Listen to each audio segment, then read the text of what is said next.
కుస్తీ సమరాంగన సార్వభౌమ శ్రీకృష్ణ దేవరాయల వారు విజయిస్తున్నారు.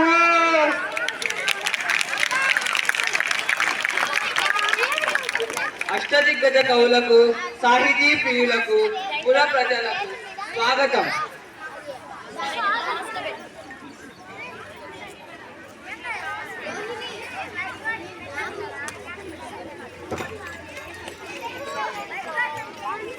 మా పాలనలో జీవితాన్ని ఆనందంగా గడుపుతున్న జానపదులకు సైతం కొన్ని రసవంతమైన సమస్యలను పంపించారు. వీటిని మీరు రసవంతంగా పూరించి నేటి పున విజయ సభను రంజింపజేయండి. ప్రారంభించండి. చిత్తం రాజేంద్ర, రవిచంద్ర, నేటి భువన విజయ సభను ప్రారంభించాలని నా అభిలాష.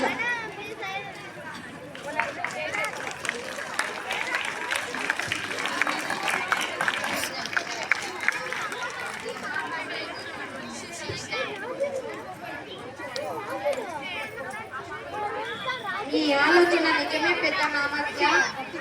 కానీ ప్రభువుల ఎడుబడిలో అన్ని భాషలుండగా తెలుగు భాషపై ఇంత మక్కువ చూపడానికి గల కారణమేమిటో?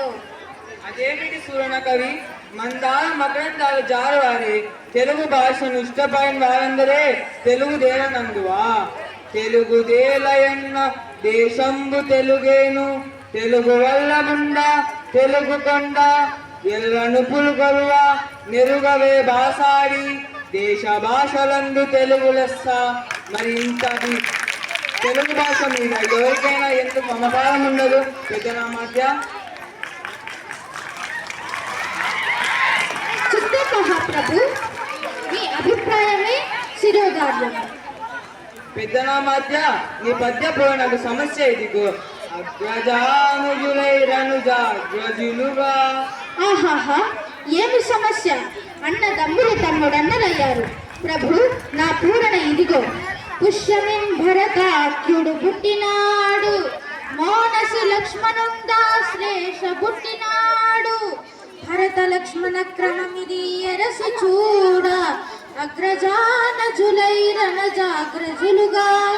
కానీ లోకంలో రామ లక్ష్మణ భరత శత్రుఘ్నులు అని ఉంటుంది. కలినెత్తుకపోయే ఎలుక కలుగుంది. దీనిని అర్థవంతంగా పోయించండి భట్టుమూర్తి గారు. పల్లె జీవులకు సుపరిచితమైన చక్కని సమస్య ఇచ్చారు మహారాజా. కరులు చిలుకలెత్తులు చక్కరతో నరరించి ఆర్చ కడబెట్టడచో కరిమరిచే వర్తకుండా కరిమెత్తుకుపోయి ఎలుక కలుగున దీని. ఆహాహా, ఎంత అద్భుత పూరణ! ఎలుక ఏనుగును ఎత్తుకుపోగలదా? ఆ ఏనుగు రంగంలో పట్టనా? హాహాహా, ఏనుగులు, చిలుకలు, ఎత్తులు మొదలైన అన్ని చెక్కలతో చేసిన బొమ్మలు. వ్యాపారి పొగలంతా వీటిని అమ్మాడు. సాయంత్రానికి అన్ని బొమ్మలను ఎత్తి పెట్టి ఒక ఏనుగు బొమ్మలను మరిచాడని ఎలుక బొమ్మలను ఈడ్చుకుపోయిందన్న మీ భావం వినుల విందుగా ఉంది. బహుబాగు రామవద్ద బహుబాగు. కృతజ్ఞతలు మహారాజా. ముక్కు పలకల ముక్కు తిన్నన్న కవి అందుకోండి. గాడిద ఏడ్చన్ గదన్న ఘన సంపన్న దీన్ని పూజించండి.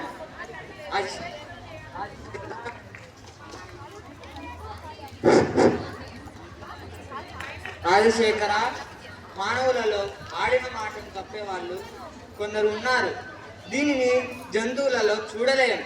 అయినా దైవకృపతో పూరించదును.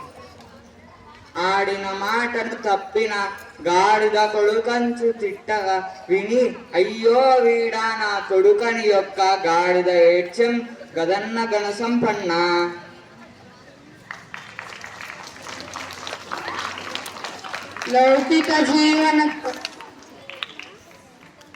లౌకిక జీవన గ్రామంలో గ్రామీణులు దూషయను ఆడి తప్పిన జనుల హీన స్వభావాన్ని తెలుపుతూ మాట నిలబెట్టుకోవడంలో విలువలను చాటారు. దీనిని చెబుతూ దుష్యంత రూపంలో మీ పూరణ బలా. దూర్జటి తిమ్మన్న కవీంద్రులు లోకరీతిని భీతి లేకుండా తెలిపారు. ఇప్పుడు నాన్న దీనిని పూజించండి. చిత్తం మహాప్రభు, అక్షర విన్యాసం లేని కవిత్వ సమస్యను మీరు ఇచ్చారు. అయినా నేను చక్కగా పూర్ణిస్తాను. నిన్ను నిన్ను నిన్ను నిన్ను నిన్ను నిన్ను నిన్ను గనిలయతాల సంగతుల కూని రాగముల మనసు పలుగునిట్టునన్ మన్న కూని రాగముల పలుగునిట్టులన్ నననన నాన నానన నాన నానన నననన.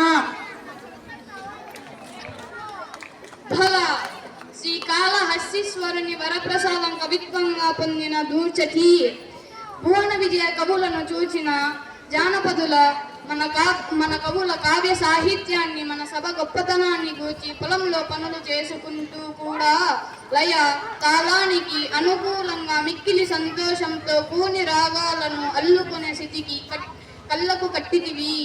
పనులో పాటతో పాటు పద్యాలను కూడా పాడుకునే వైఖరి అద్భుతం. అవునవును, జానపదం చెప్పి జానపదం సత్యం చెప్పావయ్యా. రామకృష్ణ, మేక మరియు తోక అనే 2 గద్ద పదాలతో ఒక సీస పద్యాన్ని పూరించండి. మమ్మేలిన దేవరా, నన్నాదేశిస్తే కాదంటానా? ఆలకించండి ప్రభు. మేక తోకకు మేక తోక, మేకకు మేక, మేక తోకకు మేక, మేక తోకకు మేక తోక, మేకకు మేక, మేక తోకకు మేక, మేక తోక తోక తోక తోక తోక మేక. మీరు సామాన్యులు గారు రామకృష్ణ. ఏమేమి మేకల కాబరి అడవికి మేతకై మేకలు తీసుకుపోతున్నాడా? ఒక మేక ముందర పోతుందా?